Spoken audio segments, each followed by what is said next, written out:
भगवान केवल परंपराओं का निर्वाह करने नहीं आते। जब भी भगवान का अवतार होता है तो युगानुकूल धर्म की स्थापना करने आते। धर्म का मूल तत्व सदा से वही था, वही है, वही रहेगा। रामो विग्रहवान धर्म, वाल्मीकि जी कह रहे हैं। चलते फिरते धर्म को देखना है, बोला राम जी को देख लो। देखो, जीवन में रूप और स्वरूप दो चीजें हैं। रूप तो तुम बदल लो जैसा चाहो, प्लास्टिक सर्जरी भी करवा लो, खूब अच्छा कर लो, पर स्वरूप, धर्म का आगमन, ईश्वर का आगमन, ज्ञान का आगमन, भक्ति का आगमन स्वरूप के रूप में हो सकता है। पर धनुष्मान ले लो, राम जी बन जाओ। 12 आने का मोर का पंख ले लो और 2.5 रुपए की पगड़ी, 32 रुपए का पीला कपड़ा और 1.5 रुपए की बंसी लेके, हाँ मुरली वाला लग रहा है, कैसा लग रहा है, गोविंद लग रहा है। रूप है, स्वरूप कहां है? सदैश्वर्यशाली संपन्न, सद्भग संपन्न, दया तपस्या करुणा तितिक्षा, वो स्वरूप नहीं मिल रहा है। भगवान का आगमन आपके हृदय में, कृष्ण का आगमन अगर आपके हृदय में हो सकता है तो कृष्ण कल क्या हुआ, नंदघर, उनका नाम तो सत्य चित्त आनंद है, सच्चिदानंद। फिर होता चिदानंद, चिदानंद भी नाम है, गोस्वामी जी कहते हैं चिदानंदमय देह तुम्हारी। और सिर्फ आनंद भी है भैया, आनंद यही, आनंद का उत्स जहां है वही श्री कृष्ण है। सच्चिदानंद तो बड़ा छोटा नाम है, ठाकुर जी का दे दिया, चलो रटते रहो। सत्य चित्त आनंद, चिदानंद, आनंद, आनंद के भी परम उत्स श्री कृष्ण है। वो आनंद कोई एक्शन नहीं है। हमको आज खा के बहुत आनंद आया, कहां से आया? खिड़की से कि दरवाजे से? आनंद आया। आनंद एक स्टेट है, अ मेंटल स्टेट, स्थिति।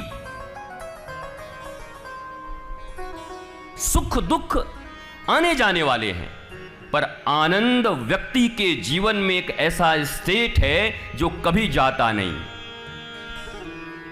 इधर आप रोटी खा रहे हो कि बाहवारी मौज फकीर आदि, कभी तो रहते महला बीचा, कभी रहते जमुना तीरा जी, कभी तो खाते चना चबेना और कभी पूड़ी हलवा खीरा जी, बाहवारी मौज फकीर आदि। फीकर सबको खा गई, फीकर सबकी पीर, और फीकर की जो फांकी करे वाको नाम फकीर। ये आनंद की स्थिति है। आनंद बदलता नहीं। जैसे चंद्रमा, चंद्रमा नहीं बदलता, उसकी चंद्रिका घटती बढ़ती रहती है, पर वो अपनी ही अवस्था में है। अगर हमारे भी जीवन में आध्यात्म के द्वारा, सदगुरु के वचन के द्वारा, शास्त्रों के द्वारा, कथाओं के द्वारा, पूजाओं के द्वारा, यज्ञ के द्वारा, हवन के द्वारा, भजन के द्वारा और सो कॉल्ड कीर्तन के द्वारा, सो कॉल्ड कीर्तन, हाँ बार बार कपड़ा ऐसे कर करके नाचे जा रहे हैं कि हमको देख रहे हैं कि नहीं लोग। कीर्तन शब्द का अर्थ कैल मैंने बताया, जहां कीर्ति और तन दोनों की विस्मृति हो जाए, बस उसी समय कीर्तन जीवन में घट गया। नहीं है तान तंबूरे, नहीं है कोई रोनाल्ड का X6, नहीं है कोई तबले, कुछ भी नहीं है। लेकिन जैसे ही कीर्ति की विस्मृति हुई, उपाधि मैं ये हूं, और तन विस्मृत हुआ, उसी समय कीर्तन जीवन में घट गई, घटित हो गई। ये तो ढाम ढमूरा बजाओ, ये तो चल रहा है, इसी से पहुंचेंगे धीरे धीरे। ये बचपन स्कूल है, हाँ इसको कीर्तन मत बोल लेना, नहीं तो वहां नहीं पहुंच पाओगे। बचपन स्कूल में सब बनाए जाते हैं, मिट्टी के सेव, मिट्टी के केले, मिट्टी के घोड़े, मिट्टी के गधे। अब बच्चों को दिखाया जाता है एप्पल, वो तो खा भी जाए, लेकिन बड़ा आदमी को दे दो एक पटाखा मारेगा, अरे मिट्टी का सेव दे रहा है खाने को, उसको ज्ञान है ये। तो ये सब बचपन स्कूल जैसे किडजी है। और ये तो क्या, अगर कोई तुम्हारा बच्चा 2 साल की उम्र में किडजी में था और 22 साल होने के बाद भी पापा करते तो क्या बोलोगे? मंद बुद्धि हो गया। शरीर तो बढ़ गई पर बेचारे की बुद्धि नहीं बढ़ी। Then what about you? आप अपने विषय में क्यों नहीं सोचते कि हम बचपन से जो पूजाएं करते थे आज भी वही है, बचपन से जो कीर्तन करते थे आज भी वही है, बचपन से जो कथाएं सुनते थे आज भी वही है। कोई परिवर्तन नहीं आया हमारे श्रवण में।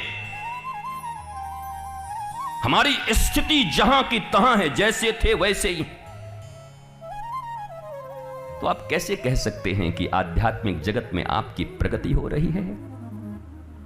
तब तो मैं सही कहता हूं कि 2 घंटे पूजा करते हमारे पिताजी, तो किसी ने पूछ दिया बाकी 22 घंटे, और ये बोला फिर तो हैं बड़ा बाबू। 2 घंटे प्रहलाद हैं, 22 घंटे हिरण्यकश्यपु हैं। तो याद रख लेना, 2 घंटे प्रहलाद का भी परिणाम तुम्हारे जीवन में मिलेगा और 22 घंटे जो हिरण्यकश्यपु हो उसका भी परिणाम तुम्हें मिलेगा। क्योंकि गीता में भगवान श्री कृष्ण ने कहा है, शुभ करो अशुभ करो अवश्यमेव भोक्तव्यम। चाहे शुभ हो या अशुभ हो। नहीं, हम तो आधे घंटे पूजा कर लिए, हमने तो पॉलिसी करवा ली भगवान के सामने 24 घंटे की। अच्छा, लाइफ इंश्योरेंस वाले भी इतना समझते हैं, वो नहीं समझते। इसलिए स्वयं को मत ठगिए।